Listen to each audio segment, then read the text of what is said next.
Lewis, who is in London, England right now. He's our chief European correspondent. You can catch him every day. Subscribe to our YouTube channel. You can catch Dana and get all of his live reports. But we are thrilled, Dana, to be talking to you live today about, I don't even know where to start. You want to start in the protests in London, the protests in Belarus, the protests in Berlin? What a crazy, crazy time in Europe right now.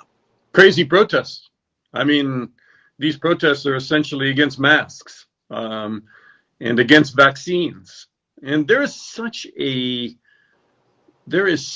what's a good way to characterize it? There is such a undercurrent on the internet of people who are fed a lot of misinformation about masks. And there are a lot of people fed information about vaccines, as you would know. And so people read that. Americans, look, there's this perception here in America that there's this sort of isolated far right element, people who don't believe in science. But it sounds like that's essentially what you're saying has been driving what's been going on in terms of getting these protesters out in the streets in Berlin over the weekend. Absolutely. There were close to 18,000 people that went out on the street to protest against their freedom taken away because they were being asked to use masks and forced to use masks. And everybody knows the reason why you're not wearing a mask, or where you're being asked to wear a mask, is to protect people because it's an airborne virus. And if you sneeze or you cough, that mask protects other people around you. And it also protects you somewhat, not totally, from breathing that in, especially in enclosed spaces. Because we know now from, I've talked to a number of epidemiologists for the podcast I do, and we know that it not only is airborne, but it can remain in the air in closed spaces for a long period of time. And so those people were out on the street. Originally, the German government said they couldn't be because they weren't social distanced.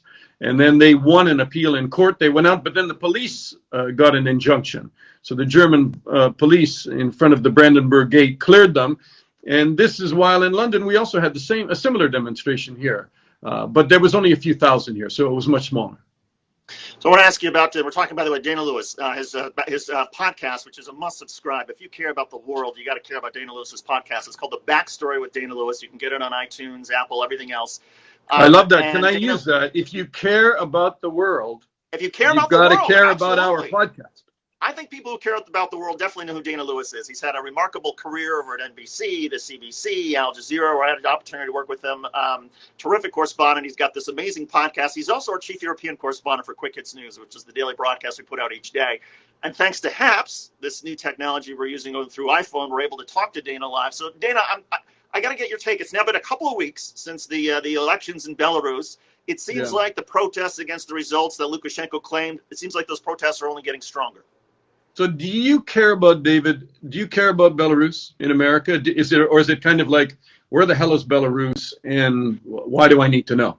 That's a great question. And I'll be honest with you, Dana, I think most Americans don't care about Belarus. But when you say to them, look, this is, right on the front doorstep of Russia, and that it has implications for how perhaps Russians may feel about Putin, and you're talking about a part of the world where Americans may not necessarily be used to the idea that people are responding and being defiant in the face of authoritarian rule, I think at that point it starts to become very interesting to Americans.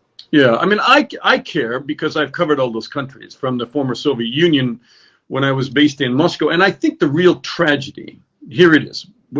Americans think that they defeated communism, and they defeated communism. The Soviet Union broke apart, and you had all these countries that splintered, declared independence, and said we were going to be democracies. And everybody thinks that that's what happened in, next. But in fact, in most of them, they didn't become democracies. Russia's not a real democracy at all. They're fixed and unfair elections, and Putin is staying there now, until 2036. In Belarus, same deal. This guy's been there. Alexander Lukashenko's been there longer than Putin. He came there in 1996. There was a constitution that they declared after the breakup of the Soviet Union and their independence, which said that you could only have 2 terms. And then he quickly, threw that into the fireplace a couple of terms later, and he doesn't go away. And he's surrounded by, kleptomaniacs, a lot of them, as they are in the Kremlin, and they pocket their cash. They put it in bank accounts in Europe. We allow them to have bank accounts in Europe and America, and they stay in power, and they run these sham elections, which are absolute frauds. They're not fair. So This time, though, it's really interesting what's happened in Belarus, because a lot of people started to understand. First of all, they were furious about Lukashenko's position on COVID-19, where he said there isn't COVID-19, and then he said there was after he got it, and he said, go have a sauna and drink some vodka, you'll be fine. Yeah, very scientific. And then, although vodka probably helped a little bit, but, and then the economy is crashing. And people are furious, and the economy is on its knees in Belarus. It's 10 million people, and then they hold these elections. He jails all the opposition leaders. He's tortured some of them, and then people understand it's a sham. The wife of the main opposition leader, who was in jail, decides, well, she's going to run and just call for new elections. She doesn't want to serve. She just wants to have free and fair elections. It's clear that she wins. There's all sorts of leaks out of different polling stations and, fixed ballots, and it all comes out. She's forced to flee to Lithuania. And now Lukashenko first tries to jail people, then he tries to torture people, then he tries to shut down the internet, David. And they did it very effectively. But Telegram, one of the main apps now for communication that is encrypted and the government cannot control, everything is being done on Telegram. Everybody's communicating on Telegram. And so even though all of the political opposition has been locked up and jailed, people are still able to communicate on Telegram, and they tell them where the demonstrations are going to be, where are the police going to be, where are the police arresting people, how to get around them, and how to unite. And they're doing it. And they just didn't do it one day, but week by week by week. Sorry for a very long answer. But no, that's okay. I just wanted to, just so I can see some of the answers. We were getting a lot of people who are interacting with you. A special hello from Ami Kaufman, who's in Tel Aviv. He's one of the newspapers on HAPS. Worked with Ami Kaufman at the last place I worked, terrific correspondent. We've got one person who writes, these countries are kleptocracies. That is from Shark Night. Santa Clarita writes, absolutely. And we have a Santa Clarita also saying, Putin has warned the West not to interfere in Belarus. Is that a serious warning, Dana? Well, I think it is a serious warning, and it's one of the reasons why Russia intervened in Ukraine, and because they were worried about Ukraine becoming part of NATO and being wooed by not only the European Union, but by NATO. And Russia has this idea that they own the near afar. And Belarus is considered to be part of the near afar. Ukraine is considered to be part of the near afar. I think right now Russia's staying out to a degree because they feel if they do intervene, that may pour kerosene on the fire. And a lot of people in Belarus will turn against the Russians. And they will see it as more reason to stand up against Lukashenko if he allows Putin in. So I think, but the Russians have also served warning that they will not allow the EU to get too involved, and they wouldn't allow NATO to be involved. So I think the European Union is being very careful how they handle it. And as a result, the Baltic nations came out today and said, look, you're not handling it. You're going too slow. Estonia, Latvia, Lithuania took sanctions today on 30 of Lukashenko's inner circle. And those sanctions include travel bans right now. But I mean, the real sanctions that the EU is going to have to take a look at are things that are called in the Magnitsky Act. And the Magnitsky Act was adopted by Canada, America, Britain, and Magnitsky was a lawyer who died in prison in Russia. And they are real sanctions that go after the money. Show me the money, David. And you know that that's what counts with these guys and this kleptocracy that, somebody's messaging about. Their money is normally kept in European bank accounts. So there's a lot of push now to go after Lukashenko's money. We're talking with Dana Lewis. He's the chief European correspondent for Quick Hits News, which publishes every day around 5 o'clock. It's our daily show. You can talk to Dana and Tony Moore, Michael Schur, other veteran correspondents, Stahl Heinrich, about the top news around the world and across the United States each day. We also have these live opportunities to talk to our senior European correspondent, Dana Lewis, via HAPS. And Dana's got the must-listen-to podcast, The Backstory with Dana Lewis. If you want to be part of this conversation, you can either just tweet at us through the HAPS app or actually get on the HAPS app and write some responses. We have a question actually from Blake, who wants to know how big of an impact will the U.S. elections have on diplomacy in Eastern Europe vis-a-vis both Belarus and Ukraine? I think it's going to have a huge amount of impact because, President Trump has essentially stripped down the diplomatic corps, the U.S. diplomatic corps, and America, which is led on all these fronts, suddenly is not leading, especially when it comes to Russia and others and anything in the Russian influence. Is Trump under Russian influence? And that question continues to be raised by Europeans. And the question is, I think a lot of people feel that if Biden comes in, that will kind of restore the old order, and America will be the leader once again, rather than retreating back within its borders, America first against the world. And if Trump comes back, as president and wins that election, I think that there's a lot of fears about, he just doesn't get along with people, and he doesn't get along with Merkel, for instance, Angela Merkel of Germany. They're drawing down U.S. troops, the American contribution, the U.S. Army contribution to troops in Europe, which is historic, to keep Russia at bay. They're drawing that down because essentially Trump has had fights with Merkel about re-inviting Putin back into the G7, the G8. And so, a lot of people feel that it's reached a boiling point. And the lack of trust between France and Germany and even Britain with Trump are tangible. And I think a lot of people are hoping for a change in America in November. And Dana, that lack of trust extends even to how the United States seems to hold President Trump accountable. There was just this report, which you and I were emailing about earlier today before our show, and we were trying to figure out, okay, what is Dana going to cover today? What does he want to focus on? One of the stories that we could have talked about was how there's this report out of the New York Times that the Department of Justice actually narrowed the focus of the Trump investigation by the special counsel and would not want to probe too deeply, it sounds like, the Trump ties to Russia. What do you make of that story, and what's your reaction? Well, I mean, it's incredible if the Department of Justice blocked Mueller following the money trail. We come back to the money, and that part of that focus was on Trump's financial dealings, possibly with Russia, and that was blocked. They said it was outside his scope.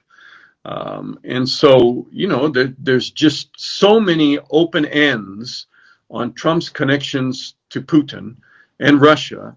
And the question is Trump compromised?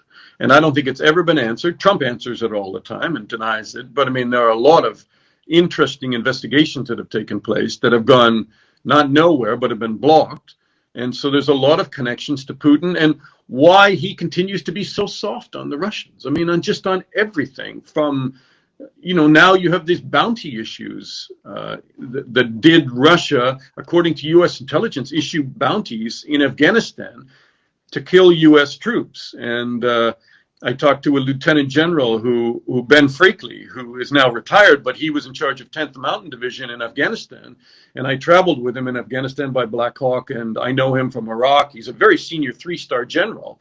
And he said, look, I'm out of the intel briefings now, right? I don't get that. But he said it's plausible that the Russians would do it. And I said, well, if that's true, would you want your commander in chief to take harsh action against Russia? And he said, yeah, on this and many other issues. So there is a real sense that Trump is just not being tough on Russia. Dana, I want to do something that's never been done before in HAPS and maybe never done before in your career, and that is I'm going to draw a connection, at least try to draw a connection between Arkansas and Russia. And here's how I do it. Dana Lewis has worked in Moscow and all over the former Soviet Union for years and years. I spent 2 years in Arkansas when a lot of people used to ask me, Dana, why is Arkansas so corrupt? And I used to explain that the corruption and the stink factor in the Clintons was in large part because in Arkansas you had a lot of money in very few people's hands because of whether it's Tyson Chicken or because of Walmart or because of the largest bond trader west of the Mississippi. And also there's sort of this culture in Arkansas, people doing business with a handshake as opposed to an actual contract. Is there a similarity to try to help people understand the way money and corruption works in Russia, in Belarus, and some of these former Soviet republics? Is there some similarities in terms of sort of the lack of, standards or regulatory oversight of how business is conducted? And is that why perhaps Donald Trump may be vulnerable in terms of his business dealings in Russia? The short answer is people steal and people get greedy, David, right? In any society. And what makes your system never clean, but cleaner, is the checks and balances on power. Free media, that is free to criticize and investigate, especially local media that goes after, the mayor's contract deal and the bidding on this and the bidding on that. And then it expands nationally, right? And I think that what's happened in the former Soviet Union, you just don't have free media. So right away, one of the main checks and balances is gone. And then an independent judiciary, which disappears with all these dictators. That's one of the first things they take out. They put their judges in there and they make sure that they follow the president's decree that day. So you take out checks and balances, and people are going to steal. And the former Soviet Union is obviously a unique case because it was a state which owned everything, not something, but everything. Every oil company, every mining company, every coal, every factory, so when the Soviet Union broke up, suddenly those assets were like, who owns them? And you had this mad rush by people now called oligarchs. And because they were connected to the Communist Party and they had some ties, they were able to pick up those assets for $1. That's the expression, right? Would pick them up for 100,000 when they should have paid millions, and so that they stripped away the state's assets in a very corrupt way. And those oligarchs then took over the media, and then you had black media, and they started to run the media against one another. So you got a stillborn democracy, and you got a stillborn checks and balances, which is the sad thing about Eastern Europe. And slowly you hope. Here's what I think: if people steal enough, they don't want the next guy to come and steal it from them. So actually what they do is then they support the courts and they support a real system so that they kind of, put their wealth in concrete. And then there's no illegal activity against them anymore. And the system kind of develops and matures. But when Putin came to power in 2000, he rolled all of that back. And I think we're just in the same movie again and again and again. And it's sad for the Russian people because they're the ones that are having money stolen out of their pockets. We're talking live with Dana Lewis, Chief European Correspondent for Quick Hits News. He's also got the incredible podcast, the Backstory Podcast with Dana Lewis, about all things around the world, and nobody's better adept at covering it than Dana, given the experience. Teresa Krug just said hello from Arkansas. You got her going on. Well, that's Arkansas. Teresa Krug. That's right. She's also spent a little bit of time all over the world. Right now, she's in the state I was talking about a moment ago. Teresa Krug. She's one of our fellow contributors on Quick Hits News and helps with our. By the way, we have a great newsletter. Speaking of Teresa, for anybody who wants to get the update each month about what we're doing on Quick Hits and what we're covering and why, you can subscribe to the Quick Hits newsletter on our website, Quick Hits TV, or you can also just subscribe to YouTube, and there's all sorts of opportunities. But talk with Dana Lewis over Haps. And somebody just wrote a very rude thing there. I'm interested to watch the comments. Somebody said nobody gives a something rather. And it's interesting because actually Europeans give a something rather about what's going on in America right now with your system, with your elections, with riots and police abuse debate and Black Lives Matter. So I think Europeans really, really, and that's where we were going to start, David, right? Is that Europeans are absolutely focused on the U.S. right now, what's happening there. And there's a lot of blowback here, but people are very concerned about the American system. Well, I want to ask you about that. I mean, right there, let's just take, for example, I mean, there was a man who was shot over the weekend in Portland, Oregon, during a clash between Black Lives Matter and Trump supporters. Trump supporters say they were going to go and take back Portland. They had to have known that there was going to be trouble, and indeed, one of the Trump supporters got shot. A few days earlier, it was in Kenosha, Wisconsin, where some kid from Chicago took a weapon and went up to try to help somehow defend the police and shot 2 Black Lives Matter protesters. Dana, what is the reaction in Europe when Europeans see this kind of racial tension in the United States and perhaps even stoked by the president of the United States? Well, I mean, after George Floyd, there's a huge debate here, and there were demonstrations here as well because they feel that there is prejudices against minorities here, and they've been tearing down some of the statues. They're looking back on the British colonial engagement and the slave trade, which the Brits also had slaves and they profited from the slave trade, and then later on they outlawed it and they turned against it. But it created a huge debate here about culture and history, and some of those statues have been taken down, some of them by the authorities, some of them by the street and the demonstrations. So it's created a lot of reflection here. But in terms of the gun debate and what's going on in America, I mean, we don't have guns on the street. And we don't have the number of police shootings simply because the police are not armed with guns unless there's a terrorist offense and then a gun team will arrive. But most policemen still just have tasers. And so you don't have these lethal events so often. There have been a few, but you don't have these lethal events between white policemen and blacks on the street. And that's what really sets this off. And I think, to some relief, when they see these guns now being turned by protesters against protesters. I mean, that's the beginning of of real civil strife, of I don't want to say civil war, but that's the beginning of real civil showdown in the street. And people fear that in America, that it's going to escalate before the election. And, will President Trump try to dampen it down a bit? There are a lot of people here who talk about sort of the social unraveling of the United States, and been a lot of pieces written the last couple of weeks that if you look at sort of the confluence of events, how the United States has mishandled COVID-19, the tensions ongoing with race relations, the cratered economy, the political sort of narcissism that exists in the United States, that social unraveling, how much does it worry people around the rest of the globe, particularly in Europe? Are they optimistic that the United States will eventually sort of bounce back in some capacity, or do they look at what's happening in the United States and say, we're just watching essentially the erosion of this once great country? Well, I think it's framed in populism, and what Steve Bannon and what President Trump were able to galvanize and to latch on to is not considered to be the majority, but it is. There's a lot of discontent that they were able to latch onto in the Rust Belt and in the have-nots in America. And it's very much a parallel. And they absolutely sought some advice from the American campaign, David, for Brexit and what happened here in Europe. And one of the reasons why Brexit succeeded is a lot of the same campaign strategy was used to galvanize the British public against immigration, against, the have-nots and London being rich and the rest of the country not getting that money. It's one of the reasons why Brexit went through, and it was only 48 to 52%. And it'll be interesting to see what happens, because if Trump is defeated in November, a lot of people think that will probably sidetrack Brexit to some degree. I mean, the vote's been held, but to Boris Johnson and his conservative government, who have tried almost to be a shadow image of the Trump administration. A lot of people think there's blowback to Boris Johnson.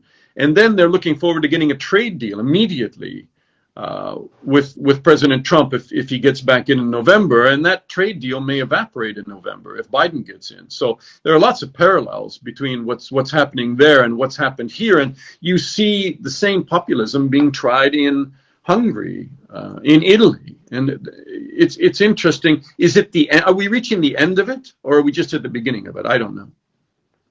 By the way, there's somebody who writes here, Tandem Bike writes, I don't think Haps ever reads comments. Well, actually, we do read these comments. I just need my glasses to be able to read them because I'm looking into the sun. Some of the comments, of course, we're going to ignore, because if people can't keep it clean, then what's the point of you being part of the conversation? Go do something else, bother somebody else. But we're talking with Dana Lewis. He's the chief European correspondent for Quick Hits News, also has the podcast, the Backstory Podcast with Dana Lewis. Dana, I don't want to keep you much longer because you've already been very generous with your time and all this, and also Quick Hits News. But tell me a little bit about where you think, to circle back to how we started, to Belarus. Where do you think this is going? I mean, it seems like the protests have been growing. Does it just keep going for a while? Is there a point at which Lukashenko?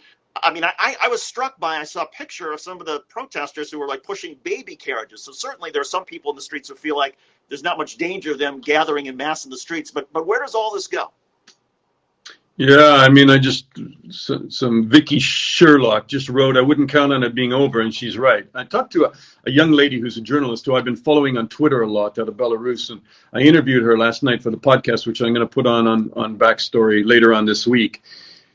What an interesting, I mean, she's really a freedom-fighting journalist, somebody that I respect, and that's the culture of real journalism, I think, and she hides out every night in a different place. She's had to switch all her phones because they're electronically following her. Her colleagues have been jailed. Some of them have been beaten, but she thinks this is not just about an election in some country called Belarus that didn't go well, right? This is also about the economic drop in prosperity, devastating from COVID-19, and the Belarusians are feeling, the hammer hit from the economy, and that's not going to go away. COVID-19 is not going away right now in Belarus, and all of this combined with an election that they feel was stolen and they weren't listened to, I don't think it's going to disappear. And there are days where I've been watching this because I watch it almost hourly sometimes because of all the people I talk to. But there are times I think, well, Lukashenko's going to win because he's going to just hold on and just keep those demonstrators at bay, and eventually they'll tire. But actually, after seeing it this weekend, I think that they have a huge amount of energy. They're very well organized. They're able to skirt around the security services electronically, as we were talking about. And I think that they're not going to give it up. And I see him cornered. He's called them all rats, prostitutes, criminals. They hate him now after he's beaten people and arrested people off the streets and really turned his security forces loose as goons. People are furious, and I don't think that's going to go away. That memory will not fade very quickly, and I think he's cornered, and he's going to have to go. Dana Lewis, he's the host of the Backstory podcast with Dana Lewis. It's one of the best that's out there. He's also the chief European correspondent for Quick Hits News, a longtime veteran network correspondent at several different networks. Dana, thanks so much for doing this. I always learn something talking to you. It's always great. And by the way, he's even hosting Quick Hits News on occasion now, when we can twist his arm strong enough to do it. Dana, terrific stuff as always. Thank you, my friend. Thanks, David. All right, take care, everybody. We'll have more Haps coverage tonight, perhaps with Michael Schur talking about politics. But Michael Schur is amazing. His political insight. Schur is great, and if you've never listened to him, I mean, Michael Schur can really just not give you the politics of the day, but he can really look behind the headlines. I think he's wonderful, so he's great. Yeah, incredible team at Quick Hits News, and incredible to be able to do this live over Haps. Dana, thank you very much.